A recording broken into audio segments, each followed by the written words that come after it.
இட்லியில் நம்ம வந்து உப்புமா பண்ணுவோம். அதை வச்சு நான் மஞ்சூரியன் கூட பண்ணிலாம் கூட ரெசிபி போட்டிருக்கேன். இட்லி உப்புமாவும் மசாலாவாக உப்புமா பண்ணுறதெல்லாம் பண்ணி கூட நான் வந்து என்ன ரெசிபி போட்டிருக்கேன். இப்போ பண்ண போகிறது இட்லியை வச்சு தான் நான் பண்ண போகிறேன். இந்த ரெசிபியை நானே வாட்டி பண்ண போகிறேன். நல்லா வருதா சொதப்ப போதா எனக்கே தெரியாது. அது என்னென்னா மீதமான இட்லி இருக்குல்ல அதை வச்சு ஹல்வா பண்ண போகிறேன். செம்ம டேஸ்ட்டாக வரும்னு எனக்கு கன்ஃபார்மாக நம்பிக்கை இருக்குது. பண்ணி தான் பார்ப்போமே. என் அன்பு வணக்கம், வாங்க பார்த்துடலாம். இது 3 மாதத்துக்கான சார்ஜ் தான். ஆனால் 4வது மாதம் the 4th month it's absolutely எல்லா ப்ராடக்ட்டுமே ஃப்ரீ. இப்போவே ஆர்டர் பண்ணி 5 இட்லியை கட் பண்ணி நான் போட்டிருக்கேன். அதுக்கு 5 ஏலக்காவையும் நான் சேர்த்துக்கிறேன். அதோட நான் இதை அரைக்கிற அளவுக்கு பால் ஊற்றிக்க போகிறேன். ஆனால் மொத்தமாக பாலோட அளவு ஒரு இட்லிக்கு 100 ml விகிதத்தில் 5 இட்லிக்கு 600 பாலை நான் சேர்த்துக்கிறேன்.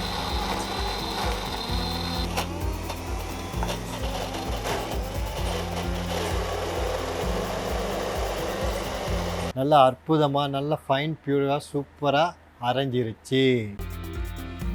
இப்போது 2 டேபிள் ஸ்பூன் நான் நெய் சேர்த்துக்கிறேன். நெய் நல்லா காஞ்சிடுச்சு. இப்போ நம்ம அரைச்சி வச்சுருந்த இட்லியை நம்ம இப்போ சேர்த்துக்கலாம். இதை ஊற்றிட்டு மீடியம் ஃப்ளேமில் வச்சு இதை அப்படியே குக் பண்ணலாம். நீங்கள் கண்டினியூஸாக ஸ்டேர் பண்ண வேண்டியிருக்கும். ஒரு 10 to 15 minutes இந்த டைம் கேப்பு நீங்கள் கண்டினியூஸாக அந்த ஒரு 15 நிமிஷம் இது பக்கத்துலேயே நின்று கிண்டுற மாதிரி பார்த்துக்கோங்க. அதுக்குள்ளேயே இது கன்ஃபார்மாக இது இறுகி அப்படியே அந்த அல்வா கன்சிஸ்டன்சிக்கு இதோ வந்துடும். இப்போ பாருங்கள், நான் கிண்டிக்கிட்டே இருக்கேன். இதோ வந்துருச்சு பார்த்தீங்களா. இந்த டயத்தில் 1.5 டம்ளர் பாகு வெல்லத்தை நான் செத்தி வச்சுருக்கேன். அதை நான் சேர்த்துக்கிறேன்.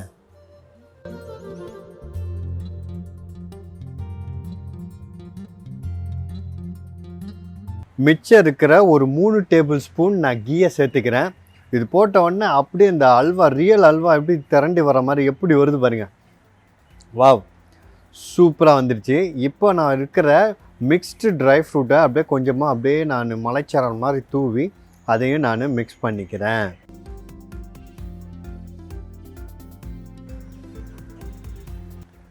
எக்ஸலண்ட், செம்ம டேஸ்ட்டாக இருக்குது. யாராவது இட்லியில் தான் இது செஞ்சிச்சுன்னா ஒருத்தர் கூட நம்ப மாட்டாங்க. அவ்வளோ ஃபேண்டாஸ்டிக்காக சூப்பராக இருக்குது. Really amazing. நான் சொன்ன ப்ரொப்போர்ஷனில் எதுவுமே மாற்றாமல் நீங்கள் செஞ்சு பாருங்கள். மீதமான இட்லியாக இருந்தாலும் சரி, நீங்கள் இந்த அல்வா பண்ணணுன்னு ஃப்ரெஷ்ஷாக நீங்கள் பண்ணாலும் சரி, 100% கேரண்டி சூப்பராக வருது. தைரியமாக நீங்கள் பண்ணலாம். அமேசிங். பாருங்கள், என்னால் 10 போயிட்டு வச்சு சாப்பிடும்போது தோணுது. Super, amazing. கண்டிப்பாக நீங்கள் ட்ரை பண்ணுங்கள். உங்களுக்கு கண்டிப்பாக இது பிடிக்கும். அமேசிங்காக இருந்துச்சு.